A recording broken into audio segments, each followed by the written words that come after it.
大家好，我是艾生，歡迎回到我的頻道。在上一集視頻當中，我們通過那樣一份長達30多頁，由特朗普親自簽署的2025年美國國家安全戰略，得出了一個非常殘酷的結論：美國最大的問題不是國家戰略有問題，而是所謂的硬件問題。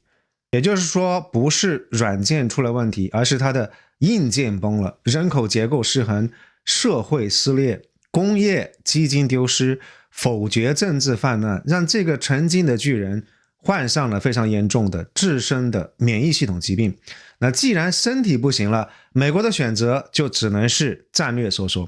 那視頻發出來以後，有朋友反駁說，艾生你太悲觀了，美國雖然社會亂了一點，但是他有錢呀，他有30多萬億美刀的 GDP， 有美元霸權，只要他願意砸錢，那願意印錢，什麼硬件買不回來，有什麼工厂建不起來呢？這個反饋非常典型，所以今天想用一集視頻，我們來捅破這最後一層的窗戶紙。比美國身體不行更要命的事兒，不單是身體不行了，錢包也瘪了。這個不是艾生在危言聳聽啊！這兩天，英國的《每日電訊報》跟《紐約時報》他們都不約而同地洩露了一份五角大樓的絕密文件。報道裡面有一個細節特別扎心，一位拜登時期的國安的官員看完這份簡報以後，臉色煞白，因為在針對台海的兵棋推演裡面，美軍的戰績是我們每次都輸了。為什麼會輸？是因為那個讓白宮跟五角大樓感到絕望的物理鴻溝。先給大家看兩本賬，第一本賬是我們每天在電視新聞裡面看到的，2025年美國名義的 GDP 大概是30.6億美刀，中國是19.4萬億左右。賬面上美國依然還是那個世界第一超級大國，是第一經濟體，這是一個讓很多人感到安全的數字。第二本賬是 IMF 世界銀行這些機構在背後悄悄用的那一本賬，如果按照購買力評價 PPP 來計算的話，中國的經濟體量實際上在2025年已經達到了大概41萬億的美金，是美國的 1.3 倍。中國是貨真價實的全球第一實體經濟體。這些統計就引出了一個讓華盛頓所有的智庫都徹夜難眠的悖論。過去7、8年，美國已經動用了舉國體制，他們去搞關稅圍堵，搞小院高牆，甚至要在國內清洗那些侵華的利益集團。按理說，中國經濟的發動機被他們這樣折騰之後，應該已經熄火了才對。但現實是，2025年中國的貿易順差不但沒有歸零，反而是史無前例的突破了1萬億美刀。1萬億美金是個什麼概念呢？這意味着中國一年就賺回了一個沙特阿拉伯再加一個瑞士的 GDP 總和。這個體量的貿易順差意味着中國正在用實物商品換取全球的貨幣伸縮權。在實物決定論的這個框架底下，這意味着中國不但是世界工廠，而且它的工業產能已經溢出到沒有辦法被這個世界忽視，沒有辦法被圍堵的地步。為什麼呢？為什麼一個看似不如美國的国家，畢竟嘛，中國的這個名義 GDP 還不到20萬億，但是卻能夠在實物貿易上把美國打得找不着北呢？今天我們會通過一個經濟學的視角去重新審視中美這場博弈。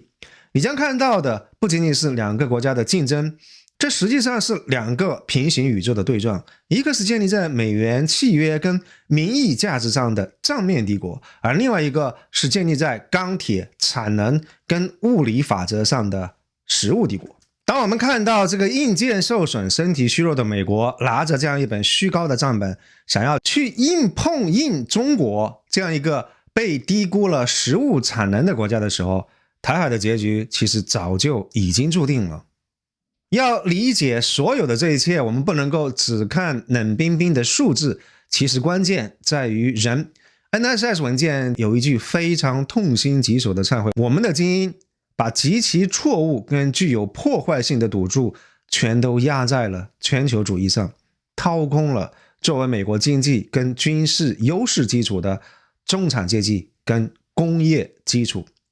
掏空這個詞兒其實用得非常準確，這樣一段文字描繪了一個無比真實的在美國發生過無數次的場景，也完美的解釋了我們上一集提到的這個硬件崩塌的情況。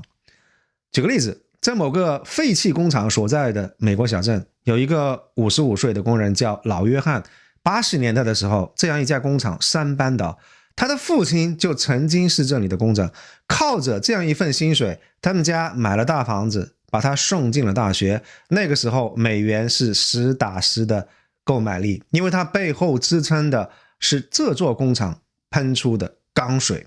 但是到了2010年，工廠的電爐已經熄火了，老闆說中國生產1噸鋼的成本比我們電費還低，所以工廠變成了是一個亞馬遜的物流中心。老約翰也從煉鋼工人變成了搬運包裹的快遞員。他的工資單的數字沒怎麼改變，甚至還略微漲了一些，但是他的購買力變了。他買得起中國產的便宜的電視，但是他供不起美國的醫療保險，也供不起小孩上大學了。這個就是名義 GDP 的增長，但是PPP 生活水平下降的一個非常典型的案例。老約翰的悲劇如果放大到國家的層面，就是一組非常冰涼的數字。紐約時報最新的編輯部的社論直接把這樣一層遮羞布都給扯了下來。現在的戰爭打的是造物的能力，但是美國現在的制造業的產值只佔全球的 17%， 而中國這個數字接近 34%， 是美國的2倍。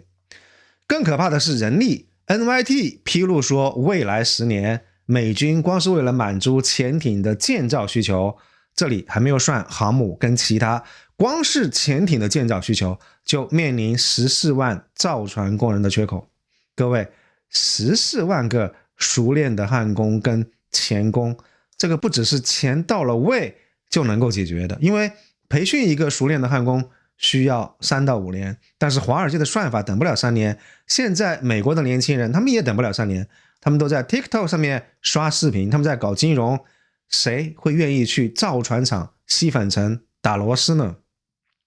這個就是為什麼我說這個1萬億順差的背後是中國壟斷了戰爭最稀缺的資源，把圖紙變成是實物產品的這個產業鏈跟熟練工人。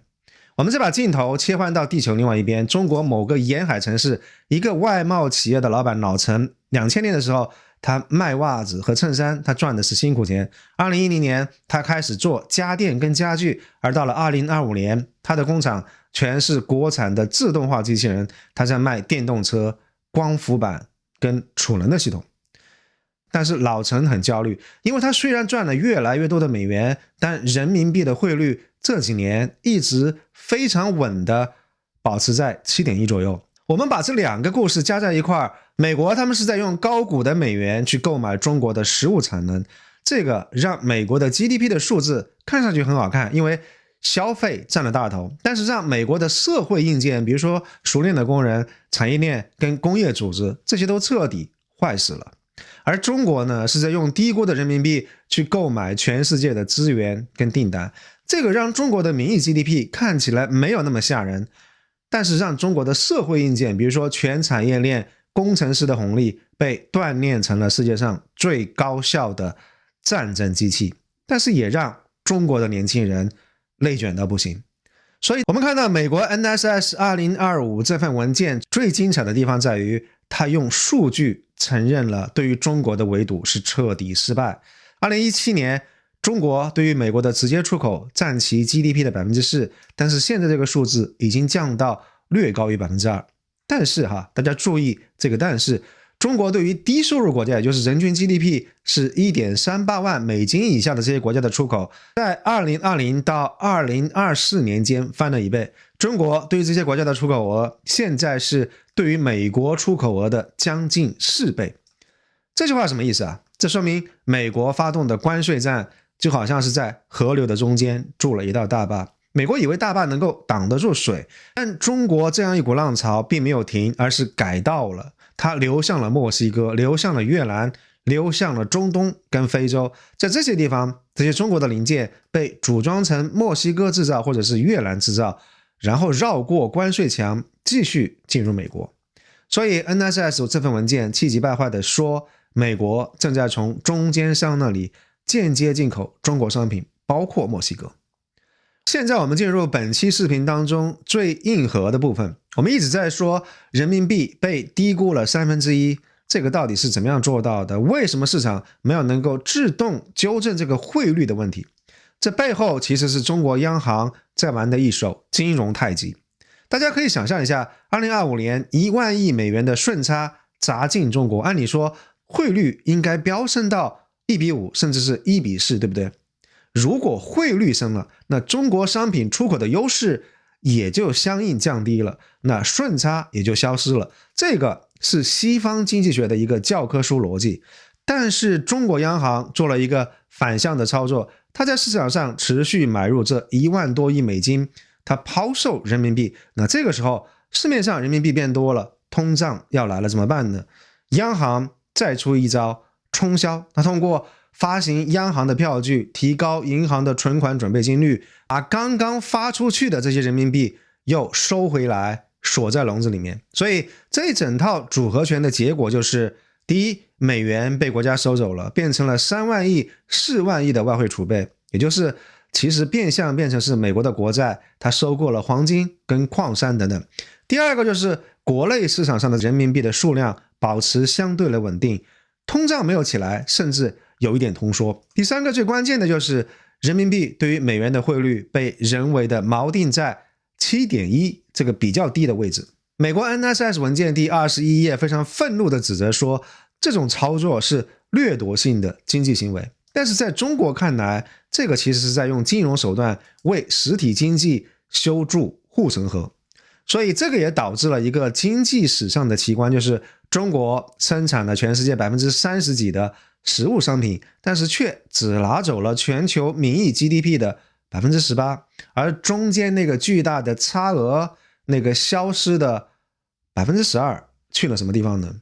其實它變成了暗物質，它变成了中國向全球輸出的通縮，讓美國消費者到現在還買得起便宜貨，沒有被通脹噎死。它變成的是中國手中的戰爭儲備，用存下來的這些美元去非洲買礦，去南美買港口。所以這裡有一個非常恐怖的物理的換算率，如果按照前央行官員盛松成提到的1:3.5的一個真實購買率的匯率來計算的話，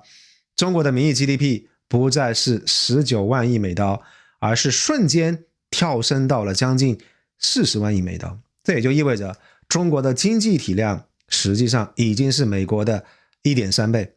這個不僅僅只是數字的遊戲，當美國加徵 60% 關稅的時候，如果中國的商品真實的生產成本按照購買力評價來計價，這個本身就比美國低 70% 的話，那麼即便加了關稅，中國商品依然比美國製造要便宜。所以匯率的被低估就像一層厚厚的看不見的緩衝墊，它可以完全吸收貿易戰的衝擊，而這樣一層緩衝墊的代價是中國的老百姓忍受了長期的低收入跟內卷。實際上中國人是在用一整代人的消費降級跟隱忍，換來了國家的經濟轉型跟產能升級。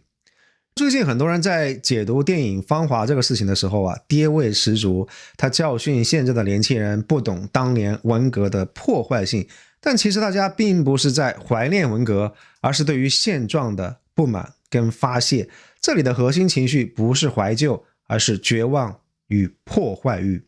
那作為地緣政治的觀察者，當我們談論中國的宏大的戰略定力的時候，我們不能夠把頭憋過去，假裝看不到我們這代人付出的代價。這個被低估的1/3，它不僅僅只是匯率模型裡面的一個參數，在現實的世界裡面，它是由無數個具體的活生生的人來承載的。他是那個211985碩士畢業在送外賣的騎手，他是為了系統裡面的一單幾毛錢幾塊錢在雨中狂奔，他是那個背負着高房貸不敢生病不敢失業的中年父親，在法拍房的陰影下保持沉默。他是我們在網上看到的一聲又一聲的人民萬歲的彈幕，是精神內戰，是每個人心頭那種說不清道不明的雙輸的感覺。我們之前說過，中國是一台高效的戰爭機器，但是這樣一台機器的潤滑油實際上是幾億人的預期落差，是整整一代年輕人的超級內卷。因為物理學告訴我們能量守恆，中國這樣一台龐大的戰爭機器，它之所以能夠以如此低廉的成本來運轉，是因為它將成本轉移了，轉移到了什麼地方？轉移到了國內極度內卷的勞動力市場上。這個被低估的1/3，本質上是數億中國勞動者用他們被壓抑的消費能力為國家補貼了出海的競爭力。這個不僅僅只是戰略的定力，更是一種非常殘酷的代際犧牲。所以當我們在計算這1萬億貿易順差，計算這30多億噸的鋼鐵產能的時候，請大家記住，這個不僅僅只是冰冷的工業數據，這是中國的老百姓用他們被壓縮的消費慾望，用他們透支的青春，為這個國家在風暴來臨以前硬生生扛出來的生存空間。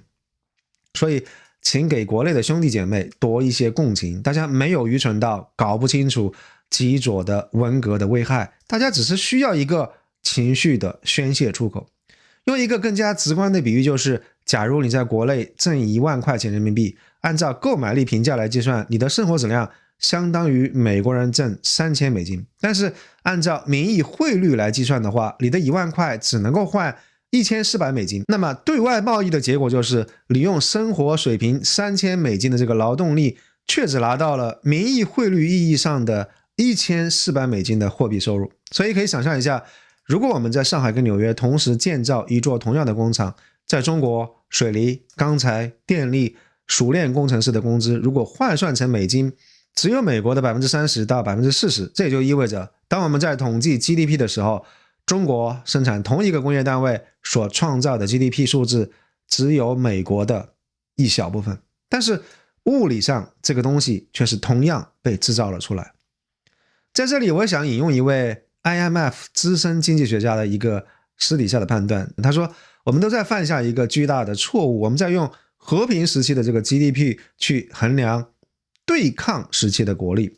美國的30萬億 GDP 裡面有 80% 是服務業，是昂貴的律師費，是天價的醫療賬單，是華爾街複雜的金融衍生品的交易。這些東西在和平年代是財富，但是在戰爭年代，他們沒有辦法轉換成一枚一枚的炮彈，也變不出一度電。而中國的 GDP 即便是在被匯率低谷的情況底下，依然主要是由制造業構成的。數據顯示，中国的制造業增加值占全球的 28% 到 30%， 超過了美日德的總和。所以我們看到，當盛松成說人民幣真實的購買力是1:3.5的時候，這意味着什麼？這意味着說，如果按照戰爭潛力來折算的話，中國現在的工業產值實際上已經是美國的3到4倍。所以這個才是那個被隱藏的1/3匯率背後的真相。中國在用被壓低的名義價格和被犧牲、被透支的一代人來掩蓋一個在物理體量上已經完成了絕對超越和碾壓的戰爭機器。不管怎麼樣都好，所有的經濟賬最終都要在地緣政治的绞肉機裡面來兌現。2025年國家安全戰略在第3頁提到了一個宏偉的計劃，為美國本土建立一個黃金穹頂，這是一個導彈防禦系統。與此同時，美國也誓言要在第一島鏈維持軍事的壓倒優勢。聽起來非常霸氣，對不對？但其實正是因為美國本土缺乏熟練工人，缺乏實物生產要素，導致潛艇沒辦法按時交付，導致美國沒辦法維持西太平洋的水下優勢，才被逼轉向金色穹頂這樣一種依賴高科技而非大規模工業產出的防禦策略。其實也正是因為歷次台海軍演每次都輸，也表明面對中國的國力，美軍的常規手段已然無效，所以才必須收縮戰線，所以也才必須要依賴非對稱的防禦手段，也就是金色穹頂。如果我們把剛剛這個基於購買力平價匯率來計算的這個東西帶入到軍事的領域，你就會看到一個讓五角大樓感到非常絕望的戰爭數學題。現在的俄烏戰場跟紅海的危機其實已經給中美預演了未來，但是最讓五角大樓這些會計師心梗的是在上個月2025年11月25號，一家中國的民營公司凌空天行，他們發布了一款高超音速導彈。這是一個具有里程碑意義的時刻，不是因為它的技術有多麼的不可思議，畢竟只是一家民營企業，而是因為它的價格。根據業內廣泛流傳的一個估算，這樣一枚射程1000公里、速度達到10馬赫的大殺器，出廠價很有可能被壓縮到了70多萬人民幣，大概10萬美金。曾經有媒體戲稱說，這不過是一輛奧迪 A8，或者誇張一點，是一輛法拉利的價格。怎麼樣做到的？這家公司他幹了一件非常有實務帝國特色的事情，他們拋棄了昂貴的航天級的標準，把車規級的芯片裝進導彈的大腦，他把建築用的改性水泥做成防熱層，直接借用了汽車自動化的生產線進行組裝，這個就叫做工業暴力。所以現在讓我們來算一筆賬，為了攔截這樣一枚法拉利價格的導彈，美軍需要發射一枚標準3攔截彈，它的成本價是多少？大概3000萬美金。即便是便宜一點的標準6，也要將近500萬美金。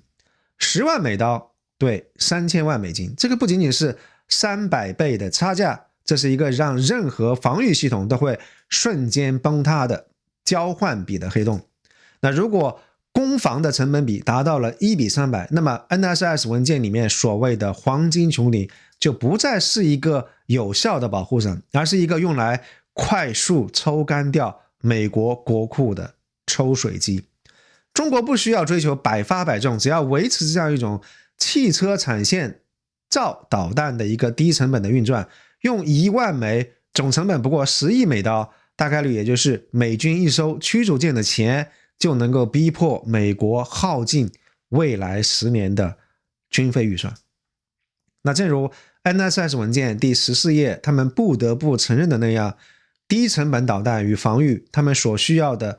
昂貴系統之間存在着巨大的不可持續的成本差距。所以當我們在討論實務決定論的時候，這個才是最殘酷的。中國把高超音速武器也變成了是工業級的消耗品，而美國還在把它們當成是奢侈品來防禦。美國的高科技泡沫在中國的實物生產的鋼鐵長城面前一戳就破了，所以這個仗還怎麼打？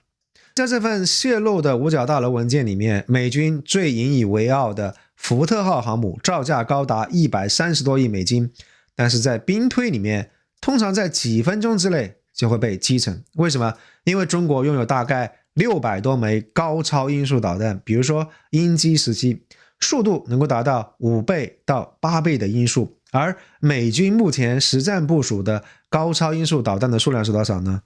？0。面對這種碾壓級別的差距特朗普高調宣布啟動了 F-47的戰機項目，還把這樣一筆200億美金的合同交給了那個連客機艙門都裝不好的波音公司。這完全是一個黑色的幽默。五角大樓的 PPT 寫着 F-47最早要等到2029年才能夠形成戰鬥力。所以各位看懂了嗎？一邊是對手手裡現在立刻馬上就能夠發射的600枚高超音速導彈，而另外一邊是美國總統寄希望於4年之後才能夠飛起來的波音制造的第6代戰機。這個就是典型的 PPT 治軍，迷信的是昂貴的象徵性的圖騰 F-47， 但是卻無視了工業流水線上的殘酷的時差。所以當台海的警報在2027年打響的時候，這樣一架 F-47還在聖路易斯工廠的硬盤裡面畫大餅。如果我們把算盤打得再仔細一點，美國生產一枚155毫米的炮彈，目前的成本大概是3000到5000美金。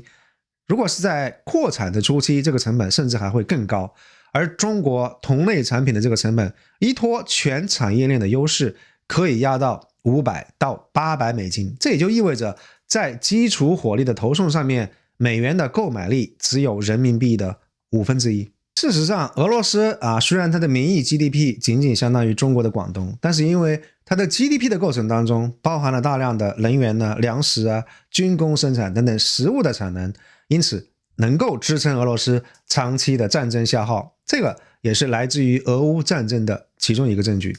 我們再看美國的海軍，美國海軍情報局流出過一張非常著名的 PPT， 顯示中國的造船產能是美國的232倍。看一看維修數據，美國的一艘核潛艇如果要大修的話，經常需要在船塢裡面排隊2-3年。為什麼？因為缺乏幹船塢，更缺乏熟練的工人。而中國在長興島的任何一個船塢，它一年的吞吐量可能就超過美國西海岸的總和。我們暫且拋開造船不說，美國現在連最基礎的彈藥供給都成了問題。紐約時報爆料說，今年6月份為了幫助以色列攔截導彈，僅僅打了12天，就消耗了美軍庫存裡面1/4的高空攔截彈。12天呢，2個禮拜都不到。如果是發生在台海這種高烈度的衝突，美軍的彈藥庫可能連第一個週末都撐不過去。不過話又說回來，雖然造船能力現在出了問題，美軍在核潛艇經營技術、航空發動機壽命以及全球情報網絡上依然擁有中國短期內難以企及的這個優勢。但問題是，這些精密的皇冠明珠在消耗戰的泥潭裡面能夠堅持多久呢？美國的 NSS 這份文件想要對於經濟進行再工業化，列出了非常多詳細的清單，幾乎是把反全球化加產業政策加關稅戰全部都寫進了國家戰略的核心，聽起來非常的完美。但現實是什麼？2025年中國1萬億順差的背後，是它壟斷了全球造船的龍門鑰，是壟斷了稀土的永磁體以及火藥生產所需要的硝化棉。美國想要再工業化來對抗中国，它建立工廠的這個機器生產彈藥的原材料，很有可能還要繞道從中國進口。大家可能會問，美國每年8000多億的軍費都去了哪呢？其實《紐約時報》也給出了答案，就是5大軍火巨頭。90年代的時候，美國還有51家核心的軍火商，但是現在只剩下了5家軍火巨頭。這5家寡頭，他們根本沒有什麼心思搞創新，他們一門心思只想着把一些老舊的裝備改一改，然後加價高價賣給五角大樓。他們甚至不僅賣裝備，還賣焦慮。就好像《紐約時報》諷刺的一樣，美軍陷入了越複雜越好的陷阱。F-35的一個頭盔就要價40多萬美金，而烏克蘭的戰場證明了幾百美金的拼多多版的無人機才是王道。但是這5家巨頭為了利潤，他們絕對不會允許美軍去買這些廉價貨。所以當 NSS 文件說要建立軍事壓倒優勢的時候，這個其實在財務上就是一個無底洞。那說到這個地方，肯定有朋友會說，艾森，當年蘇聯的坦克產量也很高，他們的重工業也很強，但是最後不也被美國拖垮了嗎？你憑什麼說中國不會步蘇聯的後塵？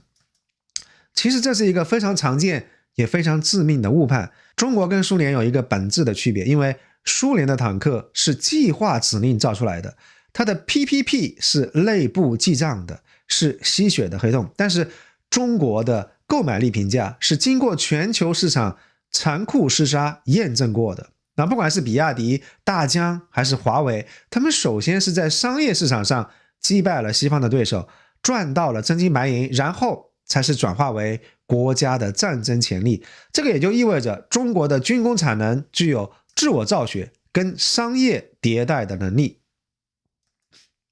蘇聯完全是被軍備競賽活活拖死的，但是對於擁有市場化全產業鏈的中國來說，造軍艦可能就像下餃子一樣，不僅不會拖垮中國的經濟，反倒是在去庫存、拉動內需，這個才是讓五角大樓每次兵推都必定會輸的一個真正的噩夢。因為對手是越打越強，越打這個成本越低，越打創新的能力可能還會被激發出來。除非美國能夠把軍費從現在的8000多億猛地提升到2萬多億，否則在這個購買力平價的魔法底下，美國實際上是在用一個昂貴的、精緻的，但是沒辦法量產的精品軍隊去對抗一支廉價的、無限量產的、非常實用化的、規模化的軍隊。而這個還沒算上供應鏈的問題。NSS 文件甚至提到，想要通過情報體系來監測全球供應鏈的脆弱點。換句話就是說，今後哪一個國家在某一條供應鏈上突然變得非常強大的話，會當作是安全的威脅來盯來打。這個某種程度上也是實務決定論的殘酷之處，也就是在2025年這個時間節點上，我們看到的實務的現實正在對金融敘事進行殘酷的修正。你可以在賬本上印出無限量的美金，但是你沒辦法在戰場上印出炮彈。我們再來看一看美國戰略裡面的軟內，也就是全球的南方。NSS 文件第15頁提出了特朗普推論，美國不會再容忍任何非西半球的競爭對手，說白了就是中国，不會允許中國在西半球控制港口、控制關鍵的礦產資源或者是部署軍事資產。這個實際上是一份驅逐令，就是要把中國趕出西半球。這個文件甚至異想天開地說，要用美國的私營部門去提供更高質量的替代方案，來取代中國在南美的基建。但是現實卻是非常殘酷的，因為華盛頓手裡拿的武器是美元跟制裁，但是對手中國手裡拿的是食物跟產能。只要这1/3的匯率低谷的優勢依然存在，物理的法則就一定會起作用。水它是一定會往低處流，商品它一定會往成本低的地方走。無論你是在紙面上，比如說法律跟關稅上怎麼樣禁止，只要兩邊的這個真實的價差，也就是購買力平價的價差足夠大，大到能夠覆蓋運費跟轉口的成本，那麼貿易它就一定會好像走勢一樣，從每一個縫隙裡面鑽出來。因為人民幣被嚴重低估，所以中國基建公司的這個報價通常只有西方公司的1半，而速度是快1倍。對於任何一個急需要修路通電的發展中國家的政府來說，他們其實不在乎華盛頓關於民主或者是債務陷阱的說教，他們在乎的是誰能夠用最少的錢幫我把路修通。即便中國資本有逐利的目的，全球南方他們更在意的是中國最後留下了實實在在的港口跟鐵路。這也就是為什麼我們看到2025年的貿易順差能夠突破1萬億，因為這1萬億裡面藏着中國對於全球供應鏈的重構。中國不再只是賣最終的產品，它已經開始賣工業能力。美國以為它通過貿易戰把中國孤立了，但結果中國通過走全球南方的道路，用農村包圍了城市，最終把美國給包圍了。當美國試圖用門羅主義的這個政治大棒去驅趕中國的時候，中國正在用購買力平價的優勢，把這些國家澆注進自己的供應鏈裡面。NSS 文件裡面有一句話特別值得玩味，美國的經濟夥伴不能夠再指望通過對美產能過剩和結構性的失衡來賺取收入，他們必須要通過與美國的戰略對齊來接受美國的長期投資來實現增長。但問題是，當中國已經用那個被低估的1/3把全球供應鏈重構完畢的時候，華盛頓的這個要求來得太晚了。講到這個地方，我們可以問一個非常殘酷的問題，在這樣一場硬件加實務的長期拉鋸戰裡面，誰更拖不起？從中國的視角來看，雖然購買力平價的優勢在擴大，軍工產能無敵，但中國也有自己的隱憂，老齡化在加速，地方債在壓頂，所以北京會有一種歷史窗口期的焦慮。如果再過10年，再過15年，人口紅利徹底消失的話，還能不能保持現在的上升勢頭？但是從美國的視角來看，他們的焦慮甚至更大。國家戰略文件設定的這個時間表非常的緊迫，文件裡面反覆提到再工業化跟能源主導都需要5到10年的周期才能夠見效。報告裡面寫的非常清楚，如果美國保持增長，並且在與中國的經濟關係當中達到真正的互利平衡的狀態，應該能從現在大約30萬億的規模，在2030年代增長到40萬億，從而維持世界第一經濟體的地位。這是一種非常樂觀但是有條件的預測。條件是什麼呢？就是關稅跟產業政策真的能夠奏效，與此同時和中國的關係真的能夠重新平衡。而如果這些條件不能夠全部達成的話，也就是2025年到2030年會是美國最脆弱的換擋期。舊的全球化的引擎已經被拆掉了，廉價商品沒有了，通脹高企，而新的工業化的引擎還沒有裝好，工廠還在建，工人還沒有招到呢。就在這5年裡面，中國依然擁有壓倒性的工業產能的優勢。所以如果你是北京的決策者，看着這樣一份誓言要在2030年代把你歸置住的文件，你會選擇慢慢等待，耐心等待美國完成再工業化的變身，還是會選擇在對手最青黃不接的時候就把籌碼推向台面呢？從美國國家安全戰略這份文件來看，美國設定的這個時間表更緊迫，所以中美兩邊會出現一個非常危險的共同的心理，再拖下去對我更不利。所以這個戰略機遇的時間窗口真的有可能是實實在在的存在。雙方都在踩油門，也都在嘴上說着要找剎車，這樣一種時間的焦慮才是台海最大的風險源。也正因為雙方都知道，如果這樣一仗打出來，很可能是全球化體系的終點。也就是為什麼你會看到一邊在加速準備，一邊又在拼命的通過各種渠道傳遞風險可控、可溝通的信號。這也就是當下局勢最詭異、最吊詭的地方。而這樣一種焦慮也不僅僅只是存在於導彈跟航母，更在於那些大家看不見的領域。紐約時報披露了一個非常有意思的細節。2023年舊金山峰會的時候習總剛剛吃完午飯，他的保鏢就立刻拿出一個小瓶子，把他摸過的桌子、椅子，甚至盤子裡面沒有吃完的蛋糕，全都非常細心的噴了一遍。美國官員認為，這個非常明顯是最高級別的生物安全防範，或者是防止生物信息洩露的極端的安保措施。還有網絡戰，美國國安局声稱福特颱風這個黑客組織已經潛伏在美國現在所有的基礎設施裡面，且不論真假，本身就說明美國已經意識到，由於其基礎設施的這個數字化程度過高，反倒成了非常脆弱的一環。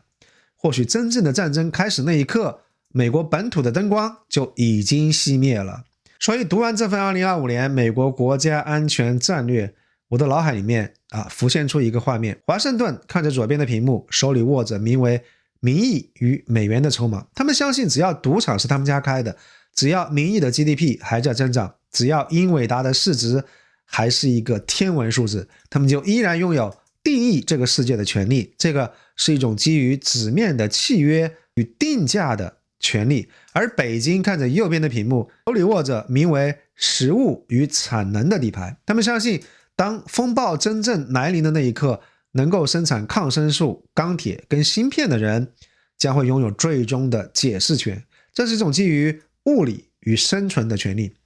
如果未來30年是賭場照常營業，是和平與全球化的延續，那麼美國它一定會贏，美元霸權可以繼續收割，民意 GDP 決定一切。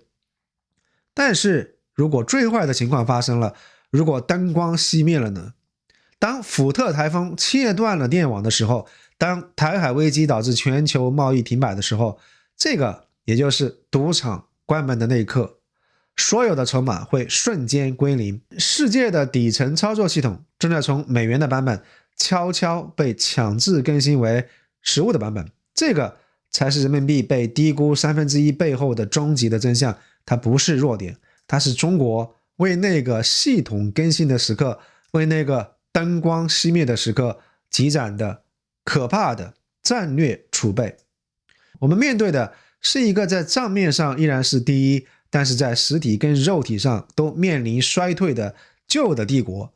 而這個衰落的帝國，它面對的是一個實體規模非常龐大而組織能力強悍的新興帝國。台海就坐落在這兩種敘事的交匯點上。這就是為什麼早在1年多以前，我就敢下斷論，在戰略層面，台灣問題事實上已經結束了。我是艾森，如果你覺得這2期視頻讓你看到了新聞背後另外一層真相的話，請點讚轉發，這個對我非常重要。最後也借這個視頻要感謝所有會員朋友為愛發電對艾森的支持，謝謝大家。